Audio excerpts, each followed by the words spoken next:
देखिए, कुछ कहानियां ना कल्पना से भी ज्यादा रोमांचक होती हैं। आज हम एक ऐसे ही शख्स की कहानी के सफर पर चलने वाले हैं, जिनके कारनामे किसी भी थ्रिलर फिल्म से सच कहूं तो कम नहीं है। ये कहानी है अजीत डोभाल की। उनको एक नाम दिया गया है, भारत का जेम्स बॉन्ड। अब ये सिर्फ एक टाइटल नहीं है, बल्कि ये उनकी पूरी जिंदगी का, आप कह सकते हैं, एक निचोड़ है। एक ऐसी जिंदगी जो जासूसी, हिम्मत और कमाल की स्ट्रैटेजी के धागों से बुनी हुई है। लेकिन बात यहीं खत्म नहीं होती। उन्हें 21वीं सदी का चाणक्य भी कहा जाता है। एक ऐसा नाम जिसके बारे में कहते हैं कि दुश्मन आज भी उनके नाम से कांपते हैं। तो चलिए, इस कहानी के पहले पन्ने को पलटते हैं। देखते हैं कि कैसे एक अफसर और एक जासूस बनने की ये कहानी शुरू हुई। 1945 में उत्तराखंड के पौड़ी गढ़वाल में एक फौजी परिवार में उनका जन्म हुआ। 1967 में उन्होंने इकोनॉमिक्स में मास्टर्स की डिग्री ली और फिर ठीक अगले ही साल उन्होंने अपने पहले ही अटेम्प्ट में सिविल सेवा की परीक्षा पास कर ली। यहीं से उनके उस असाधारण दिमाग की पहली झलक दुनिया को देखने को मिली। एक युवा आईपीएस अफसर के तौर पर उनकी पहली बड़ी परीक्षा हुई 1971 में, केरला के थलासिरी दंगों के दौरान। उन्होंने सिर्फ कुछ ही दिनों में सिचुएशन को कंट्रोल कर लिया। ये एक ऐसी कामयाबी थी जिसने सीधा दिल्ली में बैठी खुफिया एजेंसियों का ध्यान उनकी ओर खींचा, और बस यहीं से उनकी जिंदगी ने एक नया मोड़ ले लिया। अब हम उनके करियर के उस हिस्से में चलते हैं जिसने उन्हें एक लेजेंड बना दिया। इंटेलिजेंस ब्यूरो यानी आईबी के लिए उनके वो बेहद खतरनाक अंडरकवर ऑपरेशंस।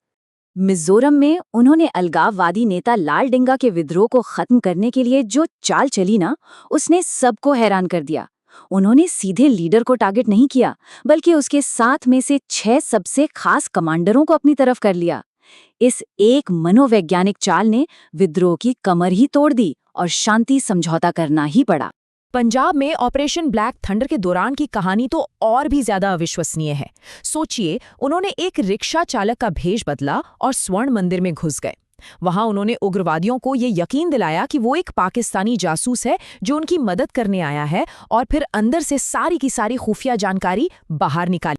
और पाकिस्तान के परमाणु रहस्य को उजागर करने का मिशन, वो तो उनके सबसे साहसी मिशनों में से एक गिना जाता है।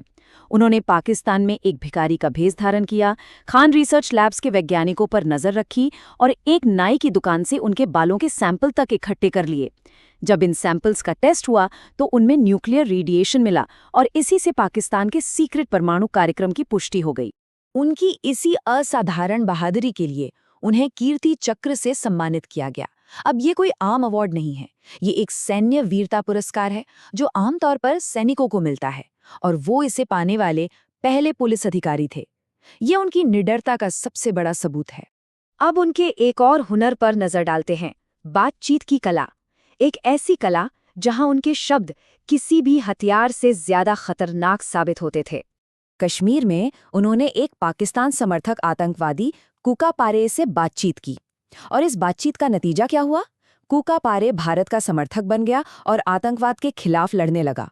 मतलब उन्होंने एक दुश्मन को एक सहयोगी में बदल दिया, और इस एक मूव ने 90 के दशक में कश्मीर में उग्रवाद की पूरी तस्वीर ही बदल कर रख दी।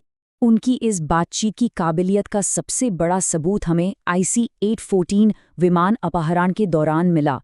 आतंकवादियों की शुरुआती मांग थी 100 से ज्यादा आतंकवादियों की रिहाई और $200 मिलियन की फिरौती।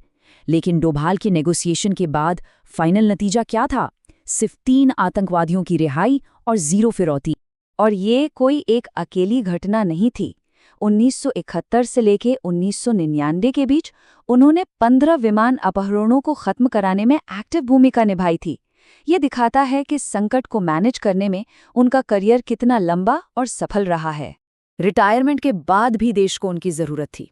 2014 में उन्हें भारत के 5वें राष्ट्रीय सुरक्षा सलाहकार यानी कि NSA के रूप में नियुक्त किया गया, और इसी के साथ भारत के सुरक्षा तंत्र के टॉप पर उनकी वापसी हुई। राष्ट्रीय सुरक्षा सलाहकार के तौर पर वो भारत की नई और आक्रामक सुरक्षा नीति के पीछे का दिमाग रहे हैं। चाहे वो 2015 में इराक में आईसिस से 46 भारतीय नर्सों को छुड़ाना हो, 2016 की सर्जिकल स्ट्राइक हो, 2019 का बालाकोट एयर स्ट्राइक हो, या फिर विंग कमांडर अभिनंदन की पाकिस्तान से तुरंत वापसी, हर बड़े ऑपरेशन के पीछे उन्हीं की स्ट्रैटेजी। तो अजीत डोभाल की विरासत असल में है क्या?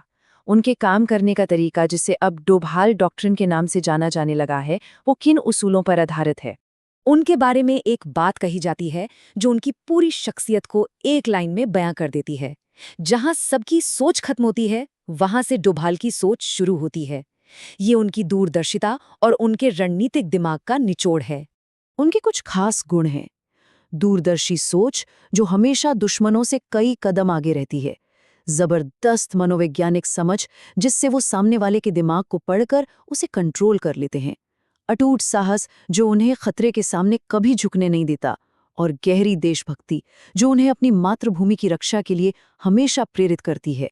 अजीत डोभाल की जिंदगी हमारे सामने एक सवाल छोड़ जाती है। साहस कहाँ खत्म होता है और रणनीति कहाँ से शुरू होती है? और शायद इसका जवाब उनकी इस पूरी कहानी में ही छिपा है।